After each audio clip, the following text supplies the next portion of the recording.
ألف لام را تلك آيات الكتاب المبين إنا أنزلناه قرآنا عربيا لعلكم تعقلون نحن نقص عليك أحسن القصص بما أوحينا إليك هذا القرآن نحن نقص عليك أحسن القصص بما أوحينا إليك هذا القرآن وإن كنت من قبله لمن الغافلين إذ قال يوسف لأبيه يا أبت إني رأيت 11 كوكبا والشمس والقمر رأيتهم لي ساجدين قال يا بني لا تقصص رؤياك على إخوتك فيكيدوا لك كيدا إن الشيطان للإنسان عدو مبين وكذلك يجتبيك ربك ويعلمك من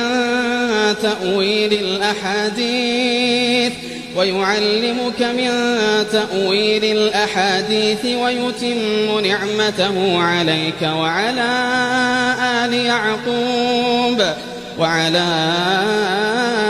آل يعقوب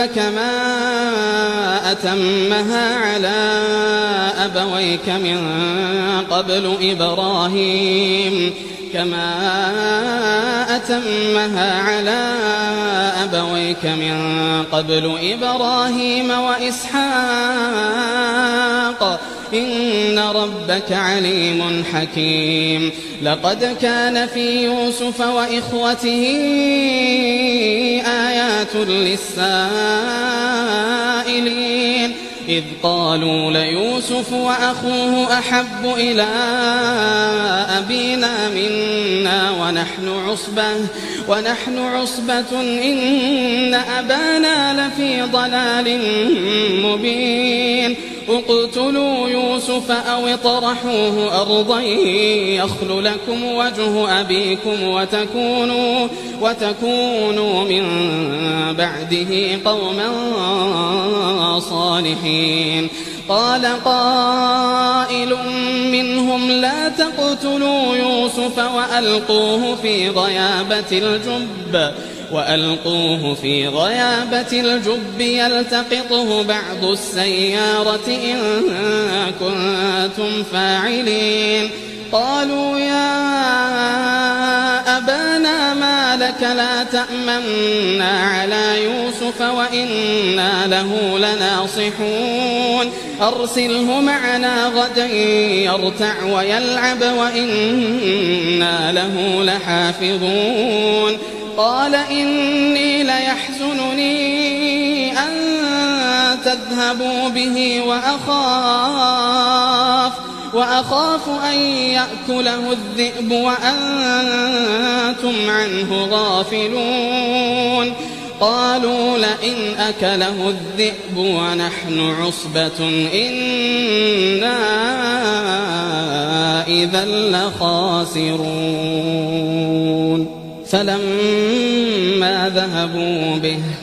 فلما ذهبوا به وأجمعوا أن يجعلوه في غيابة الجب وأوحينا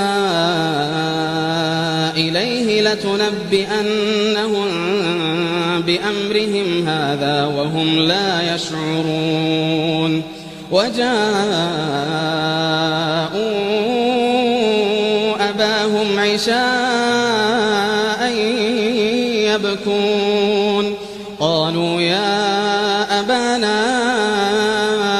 إنا ذهبنا نستبق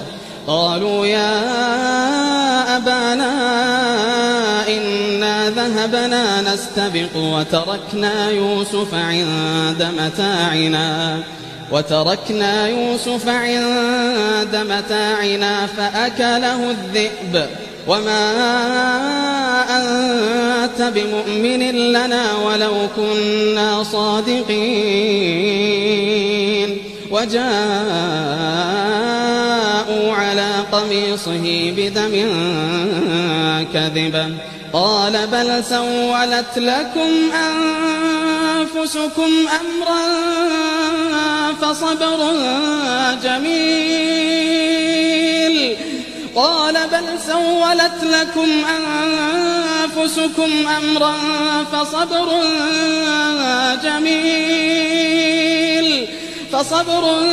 جميل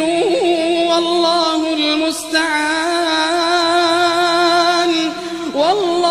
المستعان على ما تصفون.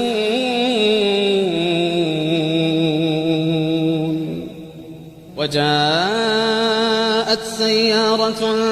فأرسلوا واردهم فأدلى دلوه قال يا بشرى هذا غلام وأسروه بضاعة والله عليم بما يعملون وشروه بثمن بخس دراهم معدودة وكانوا فيه من الزاهدين. وقال الذي اشتراه من مصر لامرأته أكرمي مثواه عسى أن ينفعنا أو نتخذه ولدا وكذلك مكنا ليوسف في الأرض ولنعلمه من تأويل الأحاديث والله غالب على أمره ولكن أكثر الناس لا يعلمون. ولما بلغ أشده آتيناه حكما وعلما وكذلك نجزي المحسنين. وراودته التي هو في بيتها عن نفسه وغلقت الأبواب وقالت هيت لك وراودته التي هو في بيتها عن نفسه وغلقت الأبواب وقالت هيت لك قال معاذ الله إنه ربي أحسن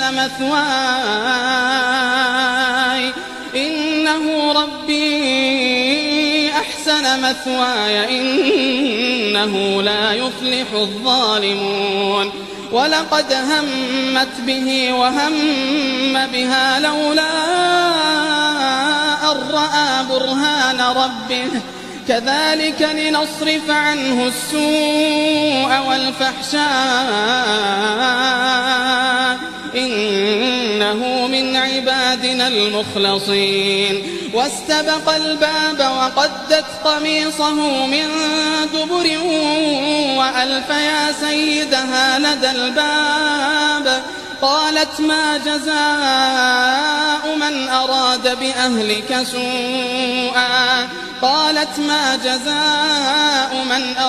بأهلك سوءا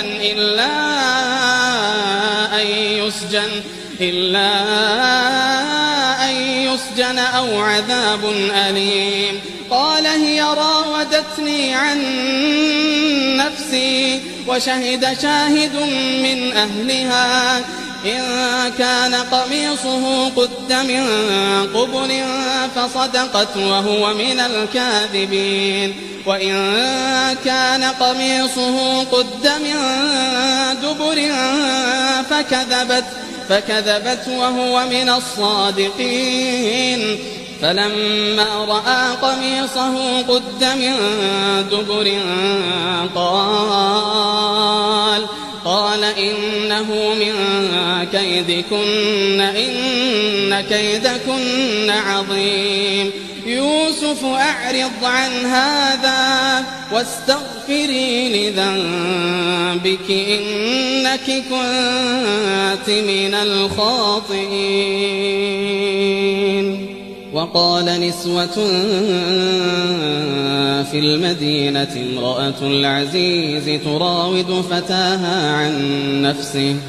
وقال نسوة في المدينة امرأة العزيز تراود فتاها عن نفسه قد شغفها حبا إنا لنراها في ضلال مبين فلما سمعت بمكرهن أرسلت إليهن وأعتدت لهن متكأ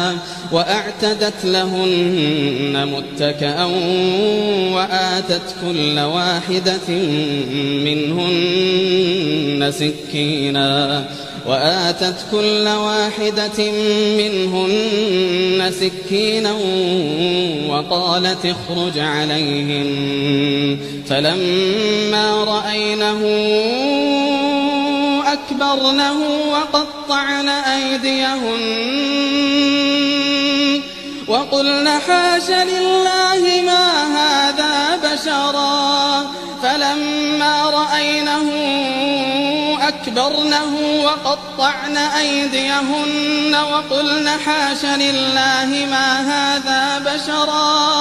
وقلن حاش لله ما هذا بشرا إن هذا إلا ملك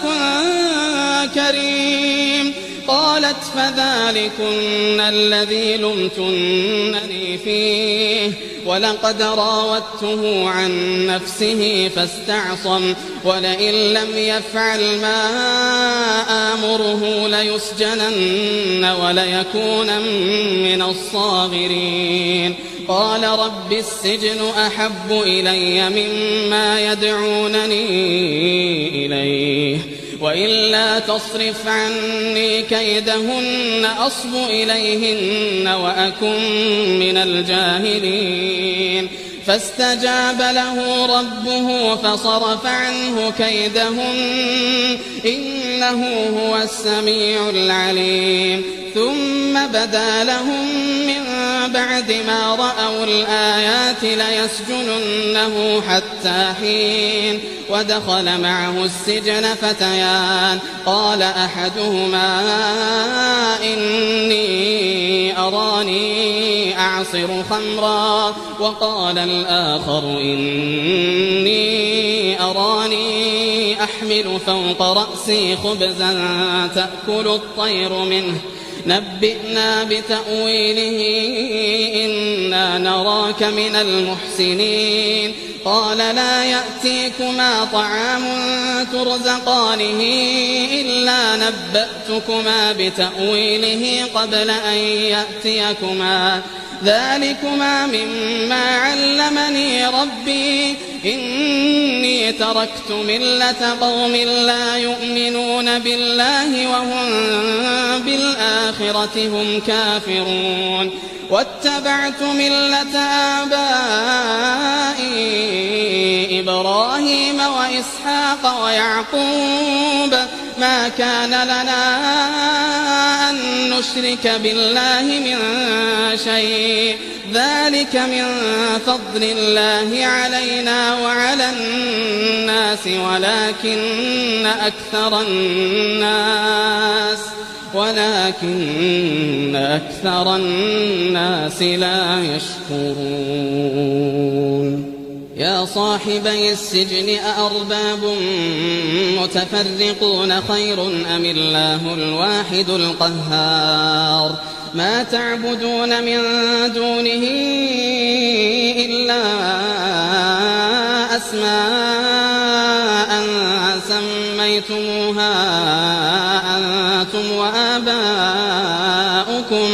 سميتموها أنتم وآباؤكم ما أنزل الله بها من سلطان إن الحكم إلا لله أمر أن لا تعبدوا إلا إياه ذلك الدين القيم ولكن أكثر الناس لا يعلمون يا صاحبي السجن أما أحدكما فيسقي ربه خمرا وأما الآخر فيصلب فتأكل الطير من رأسه قضي الأمر الذي فيه تستفتيان وقال للذي ظن أنه ناج منهما اذكرني عند ربك فأنساه الشيطان ذكر ربه فلبث في السجن 9 سنين وقال الملك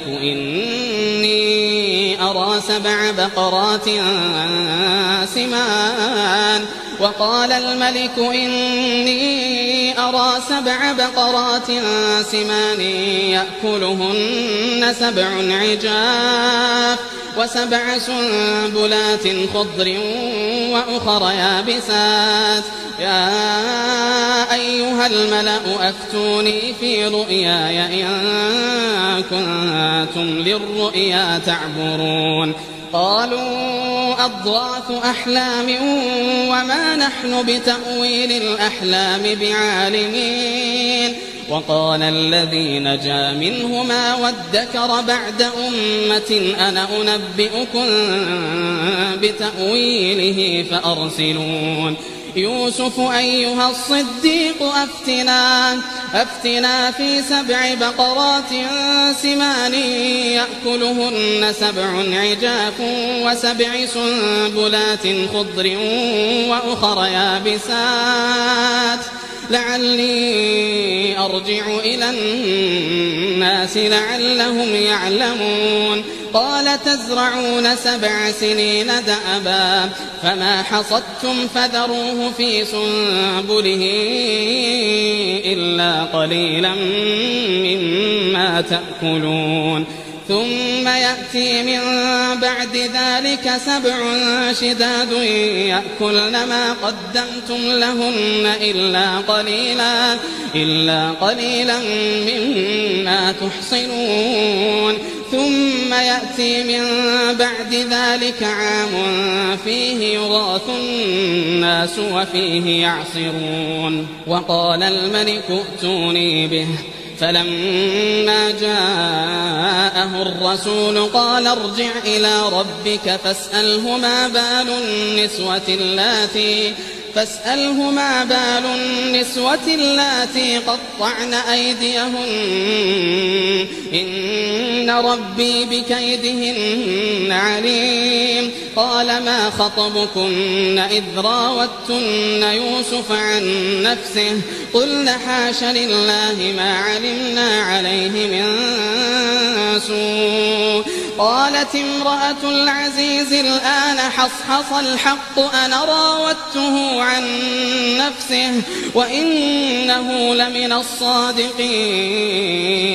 ذلك ليعلم أني لم أخنه بالغيب وأن الله لا يهدي كيد الخائنين وما أبرئ نفسي إن النفس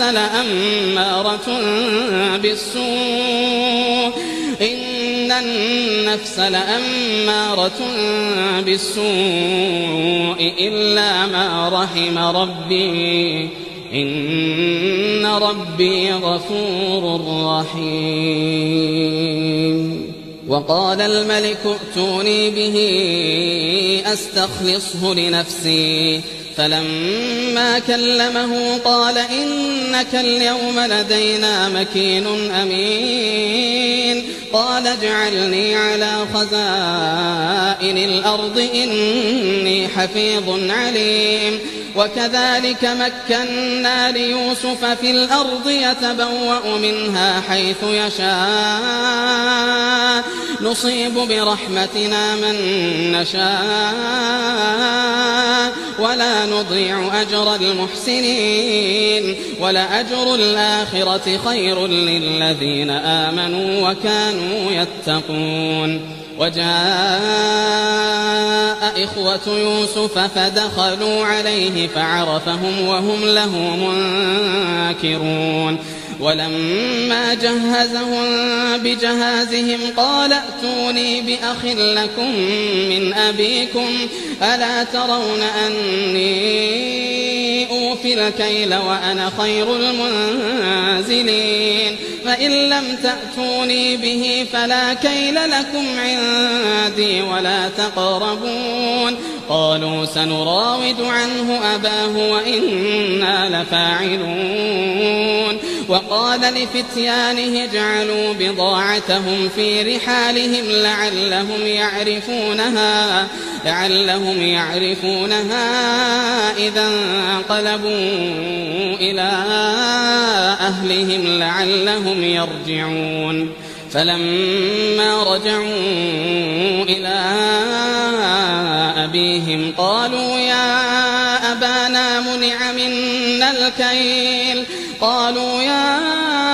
أبانا منع منا الكيل فأرسل معنا أخانا نكتل وإنا له لحافظون قال هل آمنكم عليه إلا كما أمنتكم على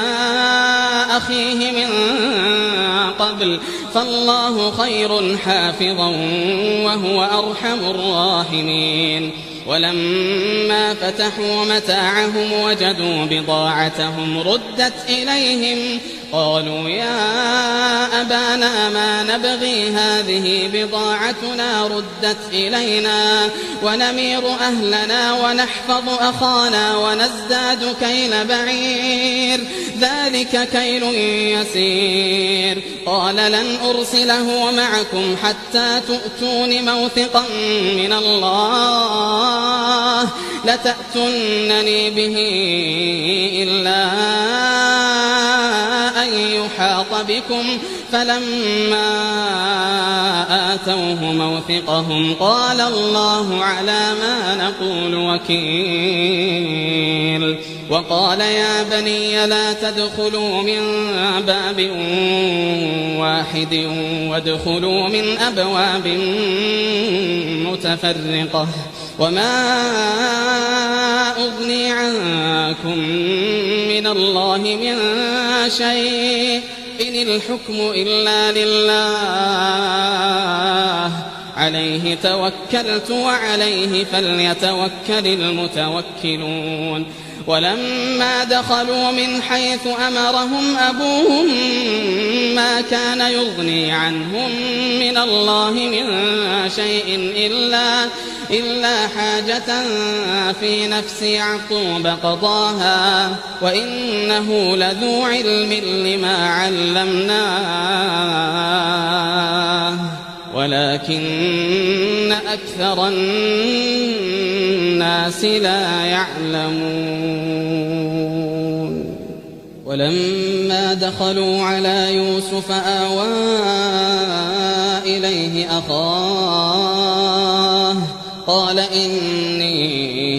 أنا أخوك فلا تبتئس بما كانوا يعملون فلما جهزهم بجهازهم جعل السقاية في رحل أخيه ثم أذن مؤذن أيتها العير إنكم لسارقون قالوا وأقبلوا عليهم ماذا تفقدون قالوا نفقد صواع الملك ولمن جاء به حمل بعير وأنا به زعيم قالوا تالله لقد علمتم ما جئنا لنفسد في الأرض وما كنا سارقين قالوا فما جزاؤه إن كنتم كاذبين قالوا جزاؤه من وجد في رحله فهو جزاؤه كذلك نجزي الظالمين فبدأ بأوعيتهم قبل وعاء أخيه ثم استخرجها من وعاء أخيه كذلك كدنا ليوسف ما كان ليأخذ أخاه في دين الملك إلا أن يشاء الله نرفع درجات من من نشاء وفوق كل ذي علم عليم. قالوا إن يسرق فقد سرق أخ له من قبل فأسرها يوسف في نفسه ولم يبدها لهم. قال أنتم شر مكانا والله أعلم بما تصفون. قالوا يا أيها العزيز إن له أبا شيخا كبيرا فخذ أحدنا مكانه إنا نراك من المحسنين. قال معاذ الله أن نأخذ إلا من وجدنا متاعنا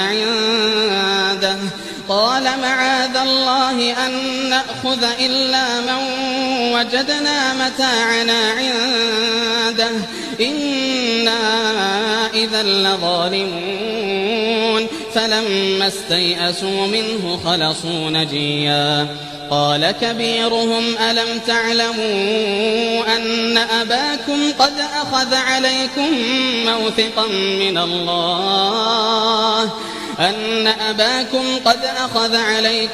موثقا من الله ومن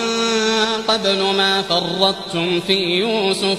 فلن أبرح الأرض حتى يأذن لي أبي أو يحكم الله لي وهو خير الحاكمين. ارجعوا إلى أبيكم فقولوا يا أبانا إن ابنك سرق وما شهدنا إلا بما علمنا وما كنا للغيب حافظين. واسأل القرية التي كنا فيها والعير التي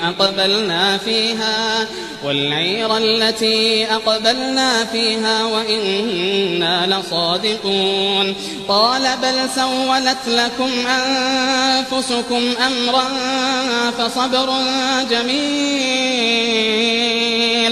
فصبر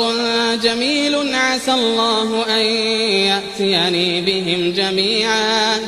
إنه هو العليم الحكيم. وتولى عنهم وقال يا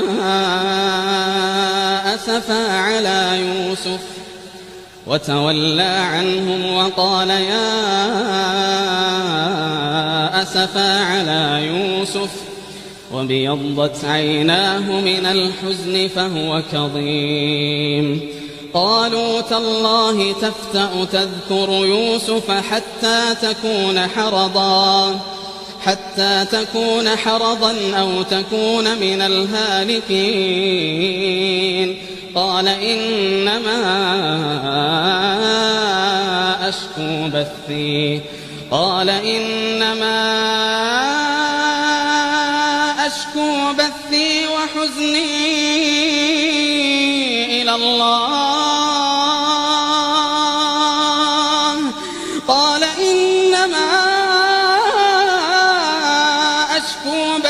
وحزني إلى الله وأعلم من الله ما لا تعلمون. يا بني يذهبوا فتحسسوا من يوسف وأخيه ولا تيأسوا من روح الله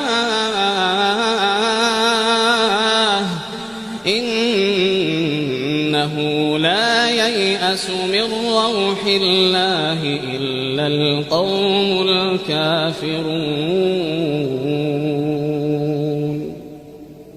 فلما دخلوا عليه قالوا يا أيها العزيز مسنا وأهلنا الضر وجئنا ببضاعة مزجاة فأوف لنا الكيل وتصدق علينا إن الله يجزي المتصدقين. قال هل علمتم ما فعلتم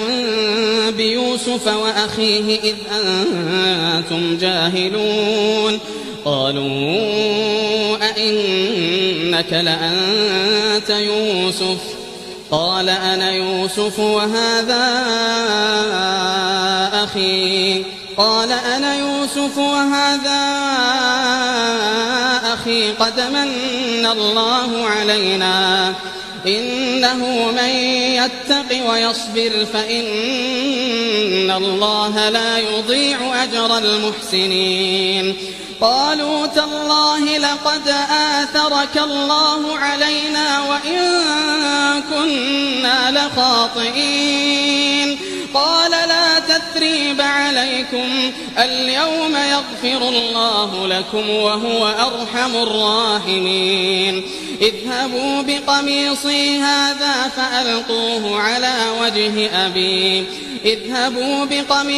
هذا فألقوه على وجه أبي يأت بصيرا وأتوني بأهلكم أجمعين ولما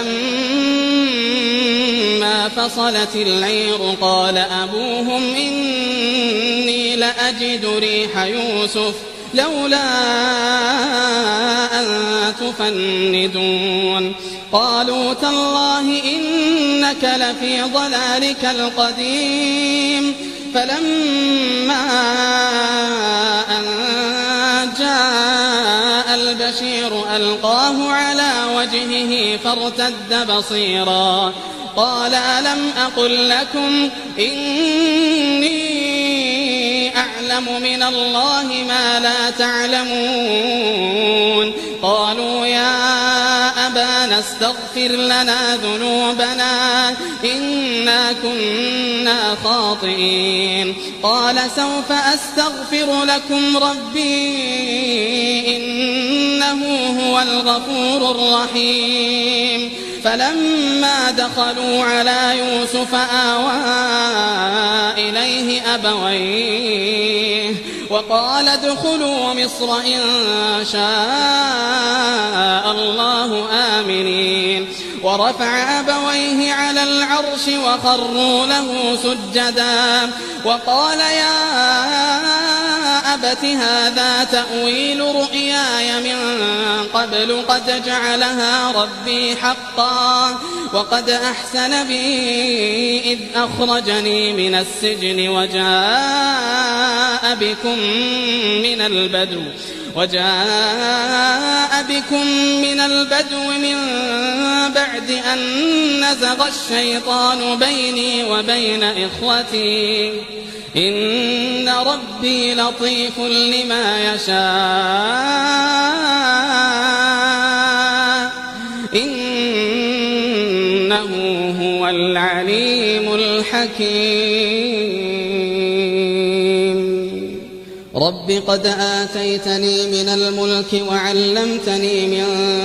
تأويل الأحاديث فاطر السماوات والأرض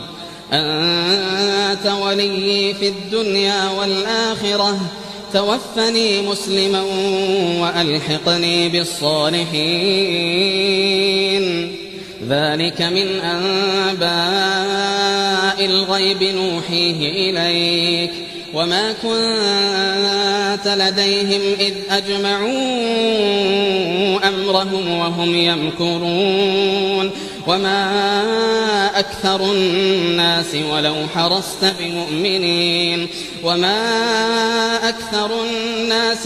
حرصت بمؤمنين وما تسألهم عليه من أجر إن هو إلا ذكر للعالمين وكأين من آية في السماوات والأرض يمرون عليها وهم عنها معرضون وما يؤمن أكثرهم بالله إلا وهم مشركون أفأمنوا أن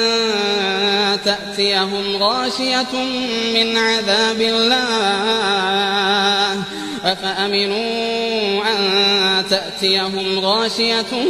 من عذاب الله أو تأتيهم الساعة بغتة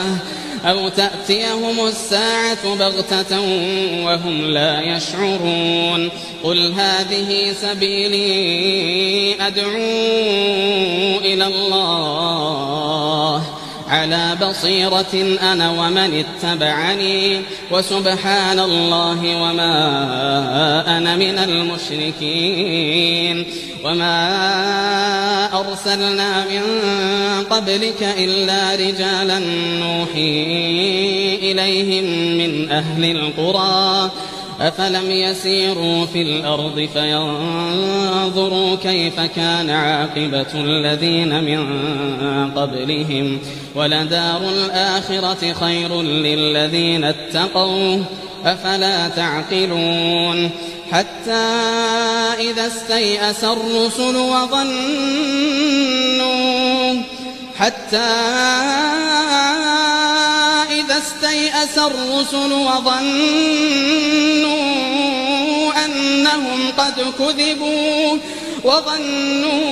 أنهم قد كذبوا جاءهم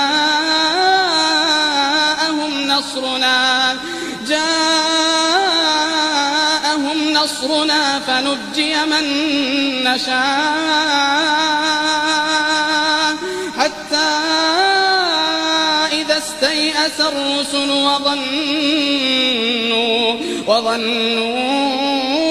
أنهم قد كذبوا جاءهم نصرنا فنجي من نشاء ولا يرد بأسنا عن القوم المجرمين لقد كان في قصصهم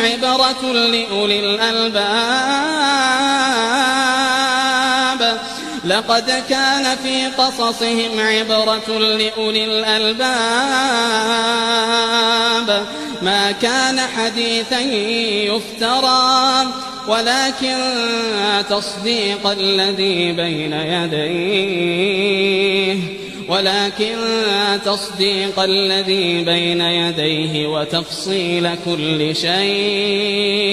وتفصيل كل شيء وهدى ورحمة لقوم يؤمنون.